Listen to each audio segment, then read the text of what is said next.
Good evening, welcome. I'm John. I'm bookseller at Literati Bookstore in downtown Ann Arbor, Michigan.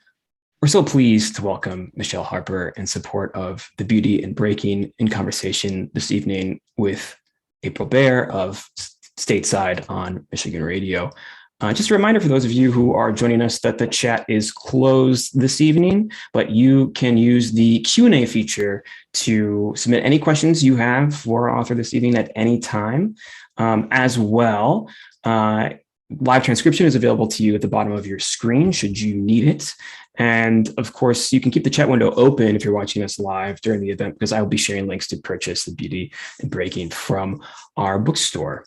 And if you're watching us later on YouTube, you can like and subscribe below. That way you can stay up to date on all of our events as they become available to you on our YouTube channel. And you can also find links to purchase books from tonight's author in the link in the description below as well. And as a reminder, you can shop for more books at literatibookstore.com to have shipped to you anywhere in the United States. And if you live in Southeast Michigan or in the Ann Arbor area, of course, our doors are open to the public for in-store shopping.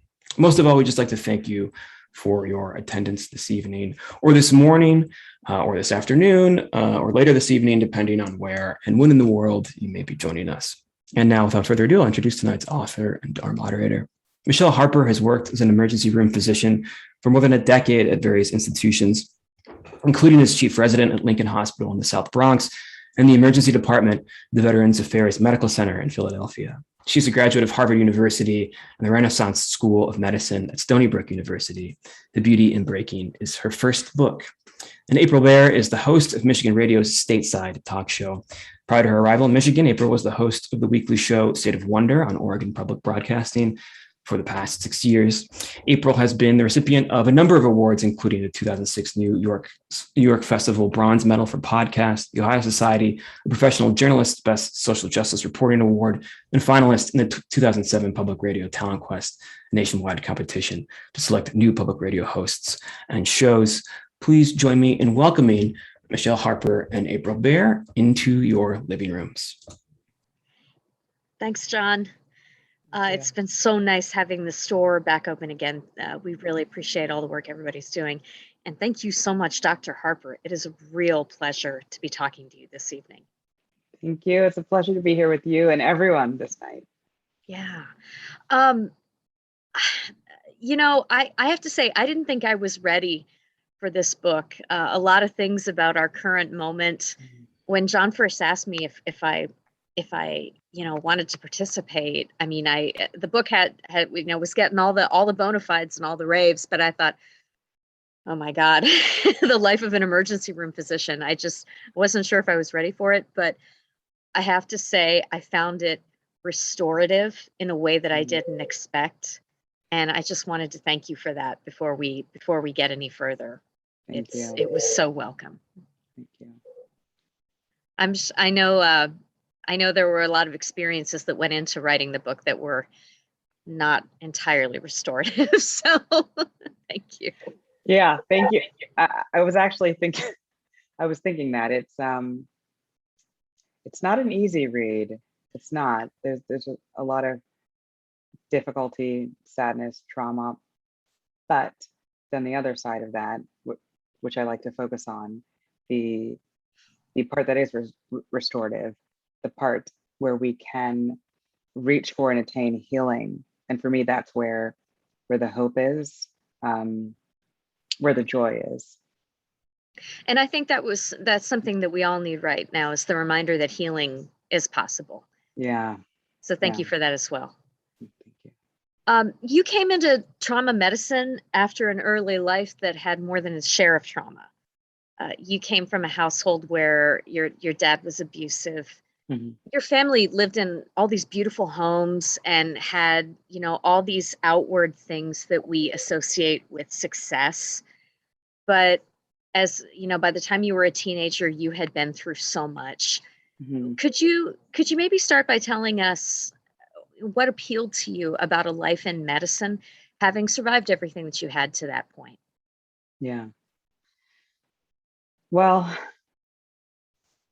I always feel that now in retrospect that I was in many ways groomed for emergency medicine, because I grew up in chaos where there was a lot of trauma, where I was always bracing for what could happen next and wondering at this particular moment, was I safe?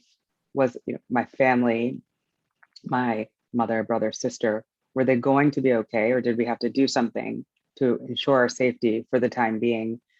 And those are the exact same skills I need now as an ER doctor. So in that way, I was prepared for the job. But then I think, and I do write about this in the book, how I got glimpses of what it can look like to find physical and possibly spiritual and emotional repair when I myself went to the ER with my brother and was waiting for him to get care. And I wanted to be that kind of person, the person to offer up support for others who were looking for that for themselves. And it was one of my first times in my life that I thought, oh, wait a second, there is another way. It is possible to get better. There's a passage in the book where you talk about this specifically. I think it's toward the end of the first chapter. And again, I'm not sure if this was exactly the first time you'd ever set foot in an ER, but it was clearly a pretty consequential visit. You were there with your brother, who had been through a fight with your dad. Do you mind reading for us? Yeah, I will. And it was, and you're right, I've been to the ER, not frequently though, actually, not frequently, thankfully. I would grow up and spend most of my time in the ER later. But yes, my brother was trying to protect my mother, which could have happened on any day. But on this day, my father bit his hand. And what felt so gruesome and severe to me as a young teenager, that a person could do this to their own child. My brother was adopted, so legally his son. And so if I felt that if this is what your family could do to you, if this is what my home is like, then I would have to save myself. There was no other way. And so, yes, I took my brother to the ER that night, and I was waiting for him, and I'll read a passage from that section. I glanced at my watch. It had been slightly over an hour, and there was still no sign of my brother. Later, the family of the man who'd arrived by ambulance came out one by one, arm in arm, shaking their heads and wringing their hands. As they headed out into the night, there was talk of arrangements and who would call Aunt Jo. Now it was just me and the sleeper. Dusk set in as I continued to wait. Finally, my brother emerged, his hand bandaged with thick white gauze. He was ready to go. How is everything? I asked. Fine. They just did an x-ray and cleaned it up. I have to have it checked in a couple days to make sure it's healing all right. They said something about how they could only put a couple stitches since it's a bad bite wound, and I have to take these antibiotics. As my brother and I left the ER, I marveled at the place, one of bright lights and dark hallways, a place so quiet and yet so throbbing with light. I marveled at how a little girl could be carried in cut and crying, then skip out laughing, at how a bloodied brother could reappear with stitches in his repaired hand, at how the family of a man who had presumably been fine that morning could manage to leave without him to start a new stage of their lives, one in which he would play no part, at how the man without a home could find somewhere to rest until he too would have to go back outside to figure out the rest of his day, the rest of his life, at how all of us had converged in these hollowed halls for a chance to reveal our wounds, to offer up our hurt and our pain to be eased.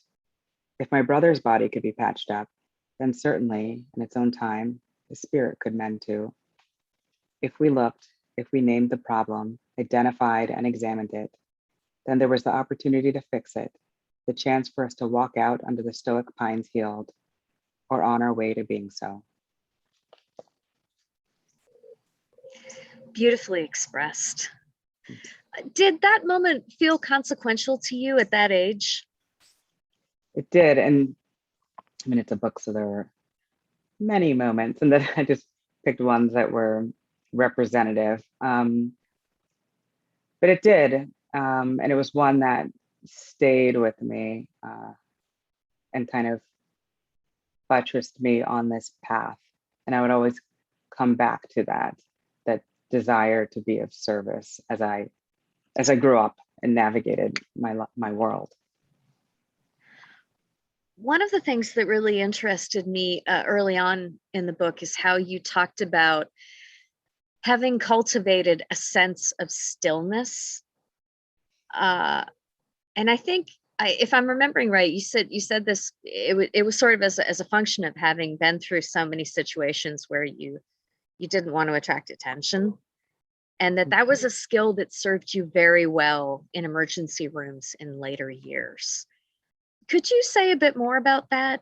It's not a quality that is very much valued, I think, in modern life generally, and it stands out so much amid people who've mastered it and who can be truly still enough to listen.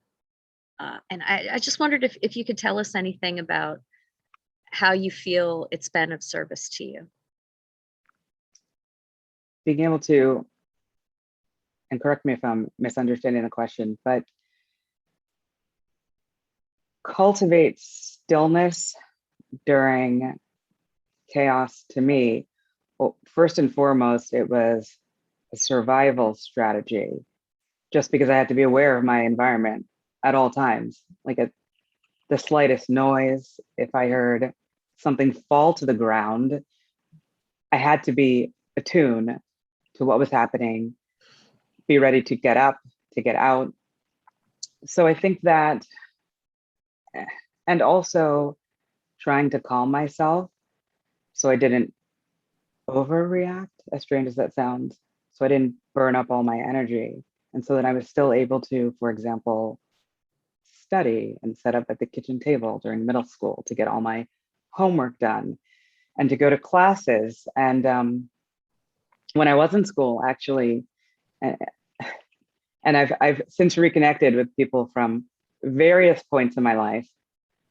No one knew. I mean, that's part of the culture of abuse where there's a code of silence and you don't speak about it. And I didn't speak about it. And I would socialize and at various points was relatively popular. And I've had people say from high school, they had no idea. And just the energy it takes to have those boundaries and compartmentalize,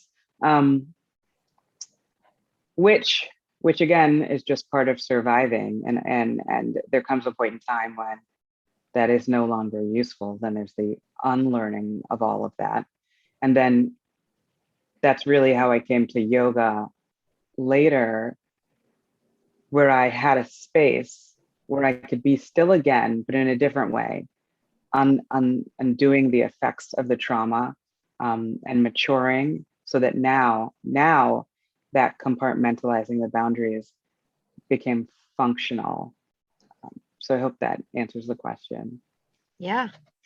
How is that sense of stillness useful in a professional sense? Oh my gosh.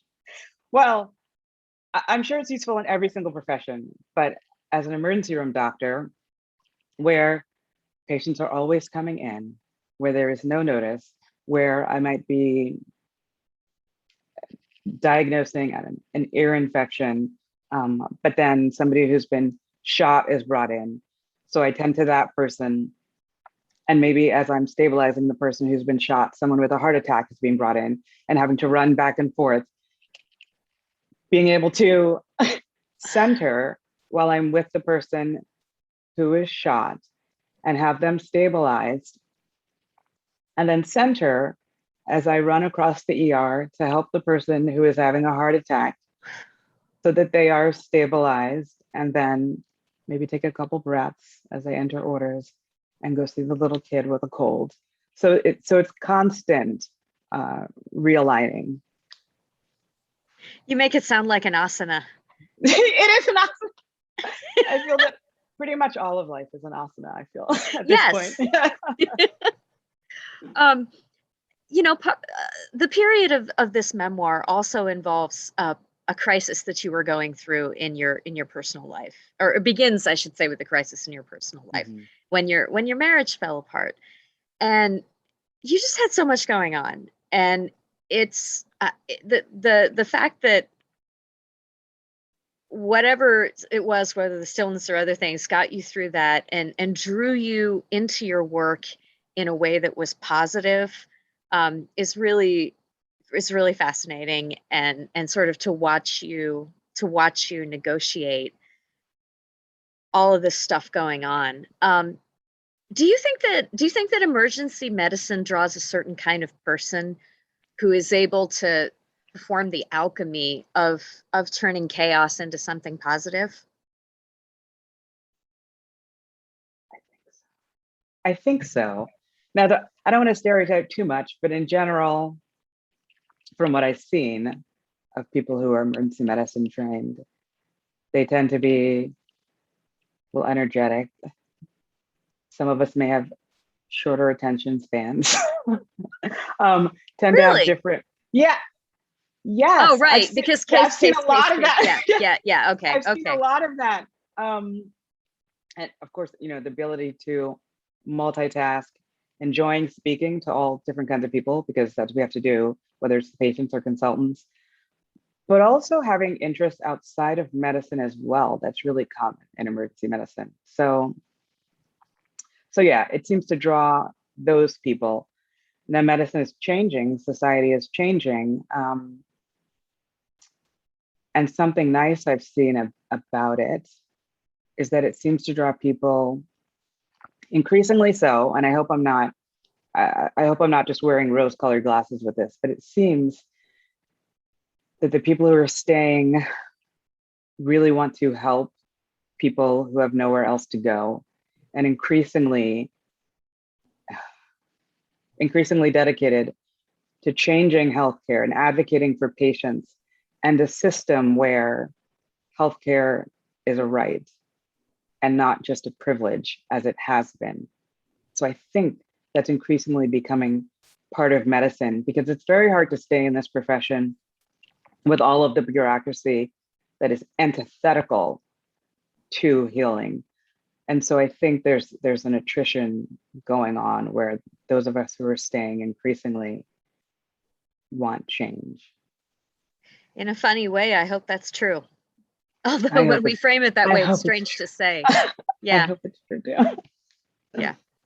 I was interested to read that in your first sort of job after graduation, your first grown-up doctor job, I guess, at Andrew Johnson Hospital in Philadelphia, that you worked as the director of performance improvement. I think a lot of us civilians assume that doctors do not admit errors, much less talk about them. And yet there is a lot of that. And just to note, I'm sure people could have guessed this, but since I am a physician, I purposely change most names of hospitals. Andrew Johnson Hospital. Yeah. I mean, there's only there's only one VA, so obviously, in Philadelphia, so don't change that. But or names of colleagues, certainly identifying information of patients. I mean, I did backflips for confidentiality. Certain cases that were particularly notable, I changed the location. So that being said, Andrew Johnson Hospital, yes. And we do speak, we have morbidity and mortality conferences. Depending where you work, there's a performance improvement section. And we do speak about errors. I mean, trust me, when I contacted a colleague, no one wanted to get my email or phone call because they were so afraid I was contacting them about a case, and often I was. So there is a reluctance, but we do, and we frame it as a teaching opportunity and a way to grow and learn. That's usually how we speak about it internally.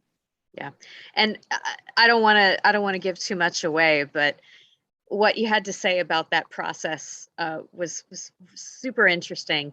I was also extremely interested that they would put a young doctor and a Black woman in that position for like a first, but I guess you sought it out though as well, right? Yeah, I pretty much made that happen. So So that's how it happens. Yes. Yeah. There was so much information here that I also didn't know. I guess I should have known. There's one chapter that talks about violence that happens against medical professionals in emergency medicine, and Yeah. just so poignant. I mean, certainly poignant for the doctors and nurses and other staff who are on the business end of that, but also kind of poignant as you delve deeper into what's going. I mean, what's going on with people who are in the midst of a mental breakdown and might be violent, or and there's a lot of different situations that you describe. But there was also there were different as harrowing as it was reading you write about reading what you had to say about that. Um, there were much more harrowing things in the book. There's a story you tell about the day the police brought in this young man named Dominic Thomas. Mm-hmm. And could you just tell us briefly, explain why they brought him in? Yes, I will. And I do want to quickly note that it is we have to be very careful in the ER. And people can be brought in all kinds of conditions. And when I say brought in, I mean by EMS, the police, or just on their own often.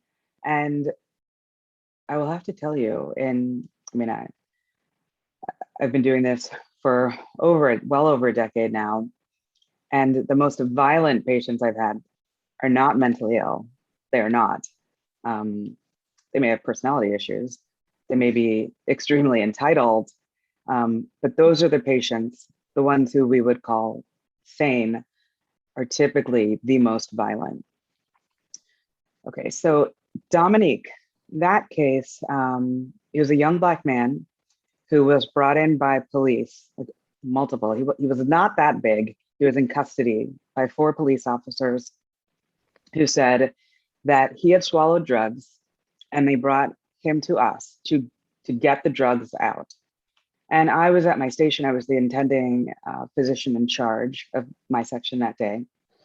I had a resident who I was working with, a young white resident, who I was finishing up work. She went over to triage where the patients were being brought in. And she's my resident, so she's there to learn. So I was hoping she would diffuse the situation, because the police were making these allegations. The patient said he didn't want to be evaluated in the ER. He wanted to leave. But when she went over, she said he didn't have a choice, that he would do what we directed, and this is how it would go. And the nurses and she and some other staff were saying that this is what happens a lot, where a patient's brought in by the police and we just do what the police say. So of course I went over, I evaluate him. He is competent, he is sober, like any other patient. He has rights. People refuse evaluation in the ER all the time. I mean, we've literally had patients who come to the ER where we have objective information, they are having a heart attack, and still, if they don't want to be seen, they sign themselves out and they leave. He was fine, there was no issue. He said it wasn't true. I explained to him that, of course, if he didn't want to be seen, I would respect that and sign him out. I did say, if it happened to be true and the bags burst or they caused a blockage, he could become seriously ill or die. He verbalized, he understood all of that, but that was not the case. And he wanted to go. I wrote up his paperwork, and I heard one of the secretaries call out that asking if someone was waiting there from hospital ethics and legal department. So my resident had called them to see if she could override my order. Hospital legal and ethics then informed her that no, that I was correct, that forcing an exam on this man would not only be unprofessional, unethical, it's also illegal. So she just put down the phone and went on about her business. And I did remind the police and everyone that in this country, people have rights. So he was discharged according with his wishes.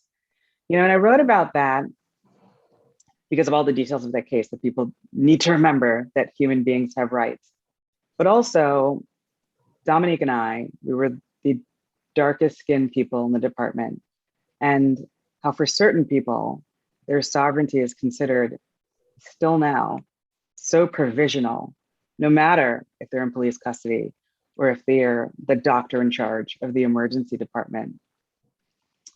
And that, we talk about, especially after the summer of 2020, and issues in policing and seeing the murder of George Floyd and so many others, how there are problems in policing that we need to address. We have those same problems in every industry and in the House of Medicine. And I didn't know this book would come out in 2020, but it really is just to that point that these problems have always been the case. We see them in the ER all the time. We need to, just like I said in the piece that I read from the book, we need to name the problem and address it.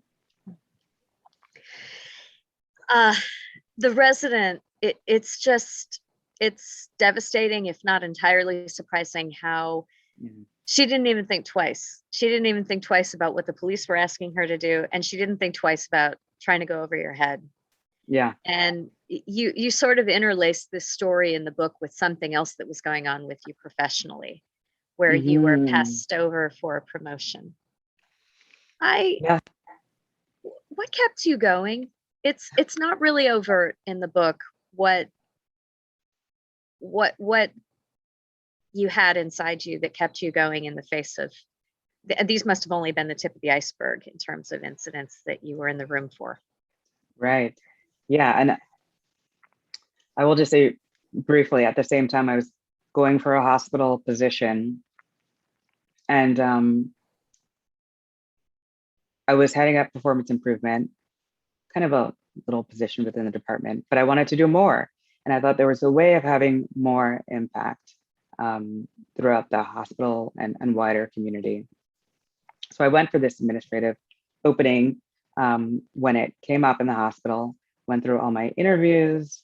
I enjoyed them, thought I did well, and waited for when my director would call me into his office and tell me how I got the job. And he did call me into the office and then proceeded to say, Michele, you did great and you're super qualified. And in fact, you're the only applicant, but the hospital just wants to leave it open for now. And then he continued, but I still hope you'll stay. I hope you stay with us. The thing is, this hospital doesn't promote women or people of color. So they always leave, but I hope you'll stay anyway. And I did resign. And it was, this stuff happens all the time, which is not okay, which is why I speak about it. And my kind of answer to it is the writing and the speaking, and also to keep moving forward. And yeah, there is a time for legal action as well. I don't think people should just take it. But what keeps me going is the fact that, what is the alternative? I don't think there's any acceptable alternative except to keep moving forward. I have to, if I want to be part of sustainable, positive social change. I thought so many times as I was reading about how the stories in this book might have been somewhat altered during COVID times. Can I ask you about your experience of the pandemic? The experience of the pandemic. And I'm only pausing because I'm like, oh gosh, where to begin with that? It's huge. I know. Where to begin? But it's been well, okay, let me start with this. Are you still practicing, or did you take a break for the book? Yes. No, I so desperately want a break. No, I want a break, but no, I've been practicing the whole time. I still work full time. I am fantasizing about a break. How? I'm like running on fumes. Okay. This is the truth. It's like, but it's fumes and yoga and coffee and water. Okay, so but this is what I will say. One thing that's kept me going through the pandemic, and knock wood, I practice in Jersey, we have, in a region of the country where we have relatively high vaccination rates. And thank God we're not still seeing the devastation that is being wrought in other areas. Again, I'm still knocking wood because we have to wait and see with the seasonal changes. But at the height of it, it was just so hard that it was mainly running on adrenaline, just constantly trying not to die ourselves or get seriously ill, and helping other people to survive. The physical part of it, like even other healthcare providers that I would see come to our hospital from other states, like from New York, because hospitals were full, but they needed to be seen. So one person was in our ER. Meanwhile, his cell phone is ringing off the hook because he is himself works in healthcare and they need him at work, but they also know that he's sick. So he can't be at work, but there's so much pressure to go back because they need him, but he's in and out of the ICU and I have to readmit him to the hospital now because that's how ill he is. And he feels terrible that he can't be there with his colleagues and the patients, but he also can't breathe. So there's all of that. There's people beyond the physical illness. The people are so isolated and alienated, like the woman who is about to be homeless because she's been laid off of work. And oh, by the way, there's no other work for her to get. And oh, by the way, the shelters are also full and she doesn't know where else to go or what to do. So she's in the ER and pretty much all we can do is give her a sandwich and try and make phone calls for different shelters. And she's breaking entirely down. So that's what it was during the height of it. Pretty much all day, all night, for months.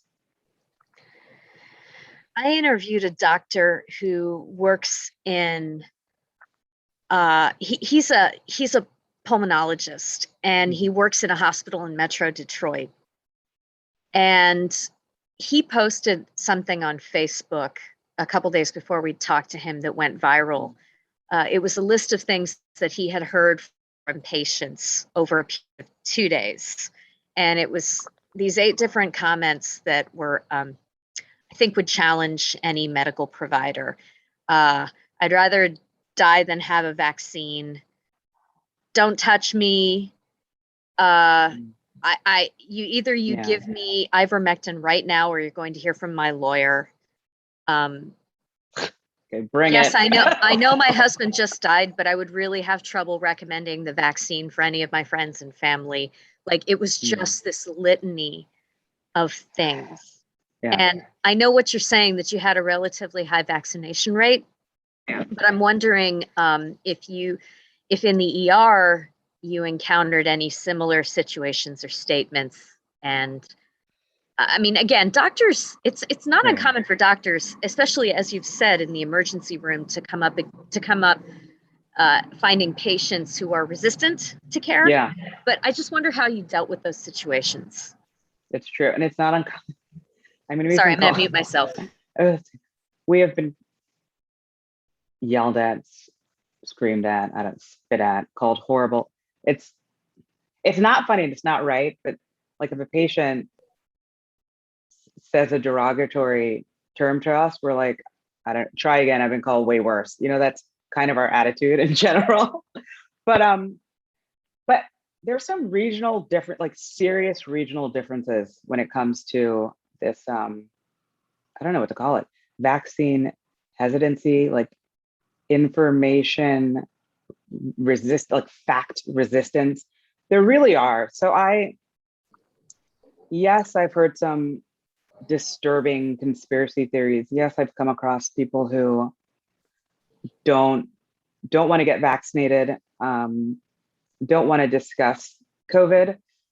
However, not 9 times out of 10, it's not the case. And it's especially not the case when someone comes in sick and then I tell them they have COVID I had a patient who, he said he didn't believe in the vaccines. His whole family didn't believe in the vaccines. It's not important. He feels ill. He thinks it might be COVID, but it can't be COVID, because that's not a real thing. So it was COVID. And I told him, and he was then terrified, got on the phone, told all his family, him and his whole family now were going to get vaccinated. He was well enough to go home, to get and we had the monoclonal antibody treatment too. He wanted that. He was all on board. And I did say to him, I was going to give him the treatment. Obviously he wants it. You do understand this is emergency use. The vaccine you don't want is now FDA approved, but you still, you want the monoclonal antibody. And he does, there's a huge disconnect, but it was a very fruitful conversation, because when this all was over and he had hours waiting for the treatment, finishing the treatment, and it was time for him to go home, I said, okay, you got to go. Who's going to get you? Because he had a ride coming in. None of his family would get him. They were also afraid of COVID. The people who didn't believe it, who didn't want to get vaccinated, no one would pick him up. He said, no one will see me now until they're vaccinated, and they're all making their appointments to get vaccinated. So that is the saddest thing I've heard all week. Yeah. So that's more, luckily, now, thank God he was okay at that time. He statistically speaking, he probably will be fine. It was very good news that was the moment that changed all of their minds. And I hope they pay it forward by spreading this information. I will say the few people, and the numbers are still very small, of people I encounter who, no matter what, don't care, don't believe it, don't want to hear it, don't want to get vaccinated. They're robust in their disbelief. I don't know what will change them at this point. However, there are so few. I'm not seeing much of it. As I learn more about this, and I feel like I've learned as much about people as patients as I've learned about viruses during the past 2 years. I've started varying my language. We used to say people who didn't want to get a vaccine. Well, now I feel like I've got a couple of different grades of that. There's people who are, as you say, kind of information resistant. There are people who are vaccine hesitant. And then there are people who are vaccine anxious. And as you note in one of the chapters of the book, there are many reasons why some Americans, especially people of color, have some hesitancy in their dealings with the medical system. Yeah. How are you approaching those conversations? Yeah, and especially at the beginning when the vaccinations first came out, I saw a lot of, to me, I think that's an appropriate time for me to use the term hesitant, because it wasn't that they didn't want to get better. It wasn't that they thought there was a microchip in it or something, or that it was made out of the cells of infant foreskins. I've heard that. It wasn't any of that, right? They were just distrustful of a system that hasn't earned their trust.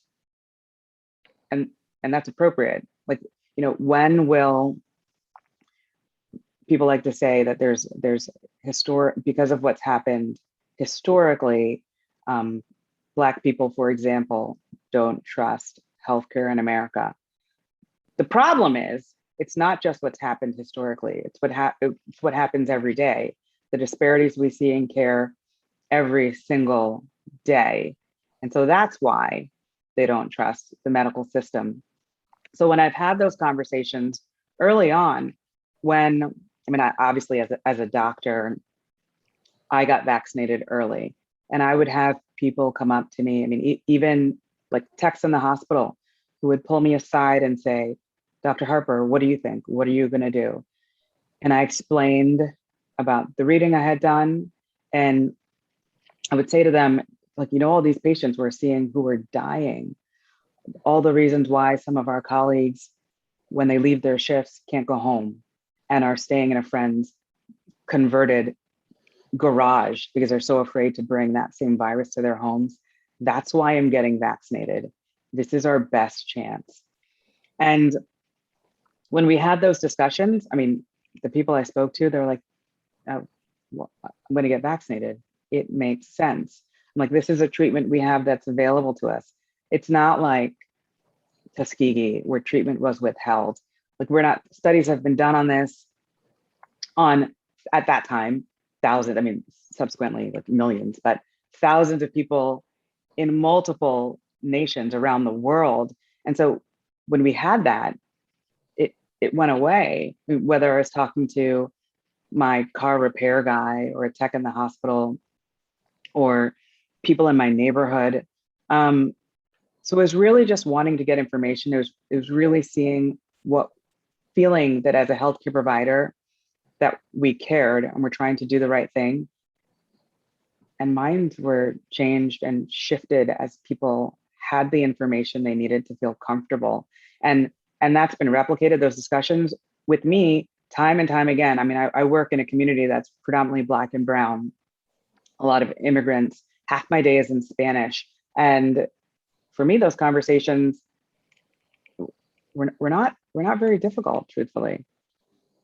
And that's very different than what we're seeing now. Now it's a different brand of resistance, right? Completely comes from a different place. It's very different.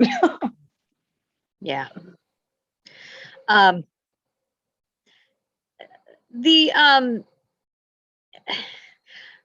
We're seeing something. I don't know what's going on at the hospital where you work right now, and I want to be really specific that I'm not asking about your hospital.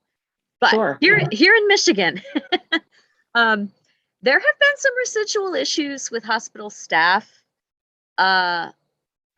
being vaccine hesitant, and that's kind of fading because now there are mandates that if people want to keep their jobs, they have to do it. But there has been hesitancy among some nurses. And I think it's really hard for a lot of people to understand how somebody who works, and not just works in a medical profession, but is involved in direct patient care, and who maybe even has seen COVID cases might feel hesitant. Do you have any light to shed on that, or any thoughts on whether you think it will last?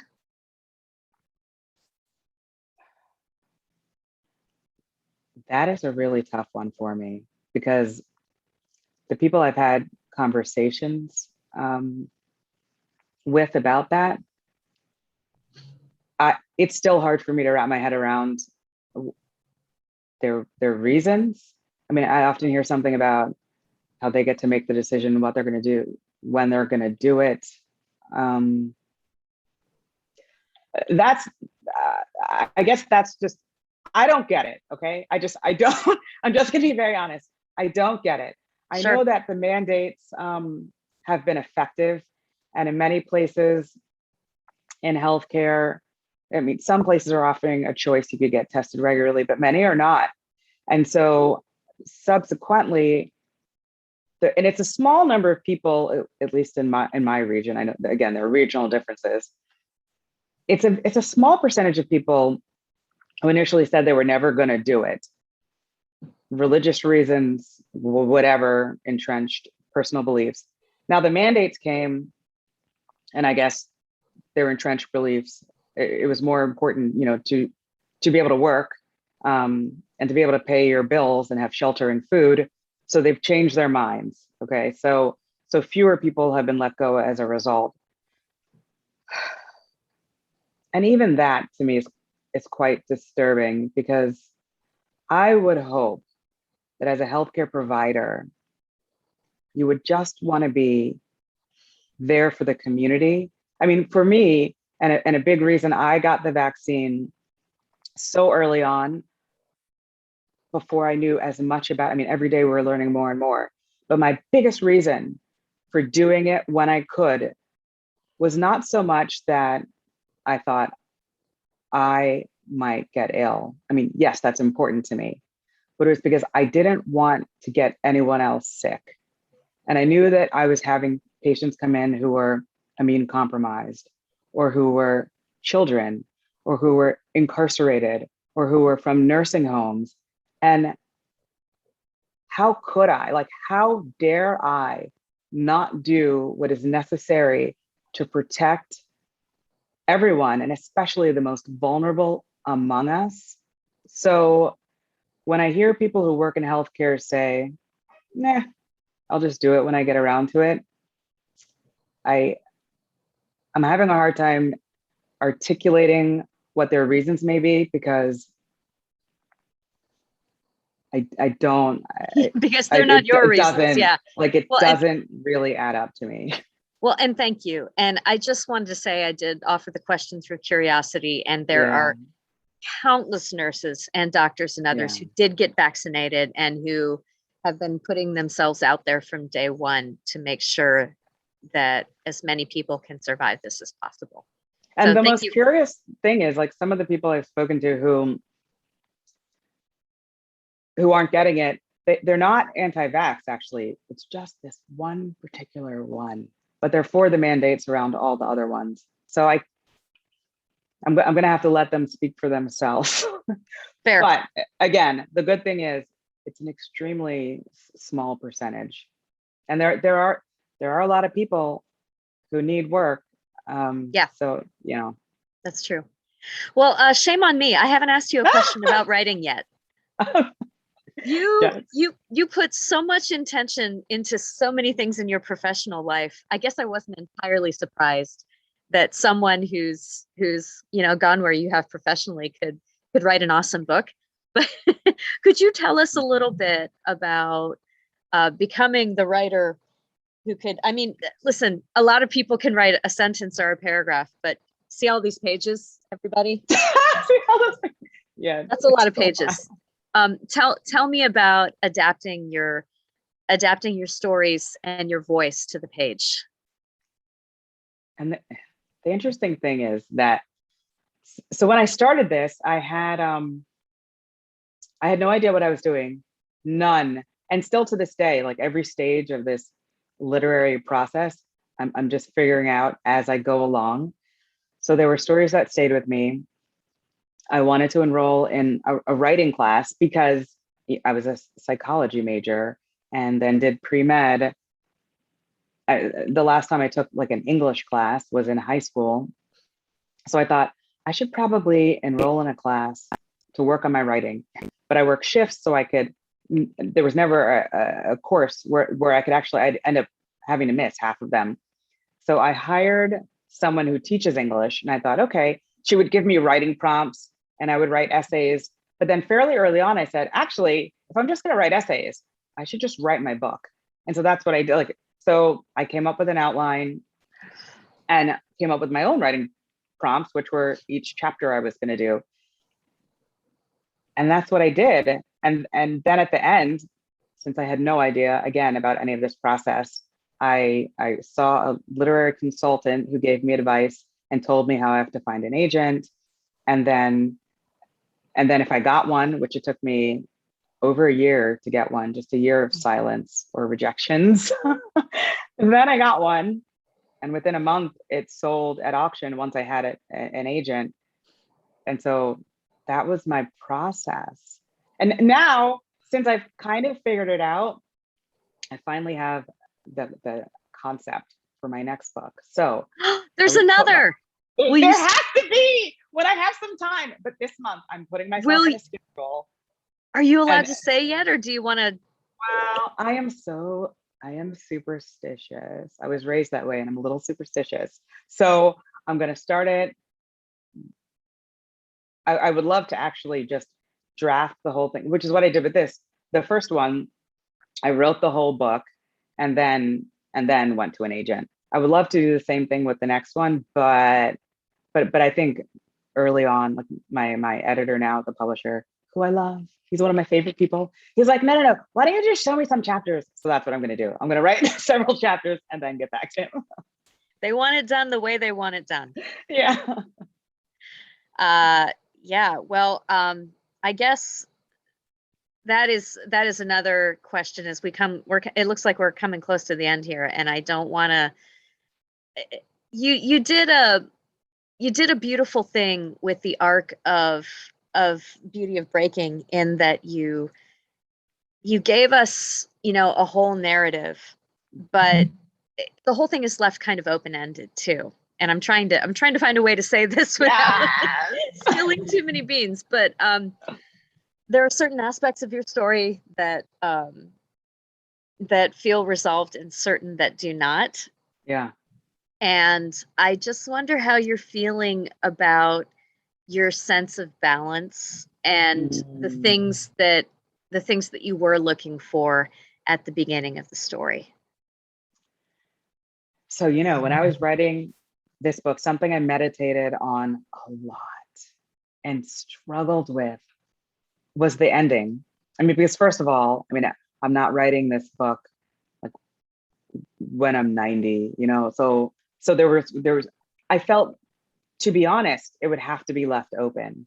And it felt so cheesy to me. I know there's this impetus, like in movies in America, we want it to be tied up in a bow. We want to be able to deliver the audience like a white picket fence and 2 point, like a happy marriage. Like, she got the guy. They Riding have off into the 2.5 sunset. children. Yeah, with their 2.5 kids and a dog. And there's something I think that's very disingenuous about that, because why should that be the definition of happiness or success? And often it's not. And the striving for that often leads to so much pain in so many people's lives. And I wanted to explore and honor the truth that life takes so many twists and turns. And if we're open to it, then sure, it may not look how we had imagined. It may not look like what we wanted, but it really can be even better than that. And so that's why I purposely left it open, A, to be honest, but also B, to leave that space for experience. Well, Michele Harper, I'm so tickled to hear that we're going to be hearing more from you. And in case people didn't know or didn't see the book behind her, it's The Beauty in Breaking, which is reversing this image, of course. And it's available through Literati. John, I see you're here. Dr. Harper, I just wanted to thank you so much for everything. Thank you. And your joyous and sometimes stillness, your joyousness, and sometimes your stillness in the book, and just everything you brought to it. It was really wonderful. Thank you. It was wonderful speaking with you tonight, and again sharing this hour with you all. Sure. Muted. Now I'm not muted. I think I would have learned after years and years of what feels like doing Zooms. It just keeps happening. I know. Michele Harper, April Baer, thank you so much for joining us at Home with Literati this evening. Thank you for your wonderful conversation. Michele, I hope we can have you in the store in person for the next book. And I hope you can steal away some hours from work to complete it, but I know you will. Thank you so much, both of you. We hope you continue to stay safe and be well. And to all of our viewers, thank you so much for joining us tonight. We look forward to seeing you at our next event. Have a great night, everybody. Take care.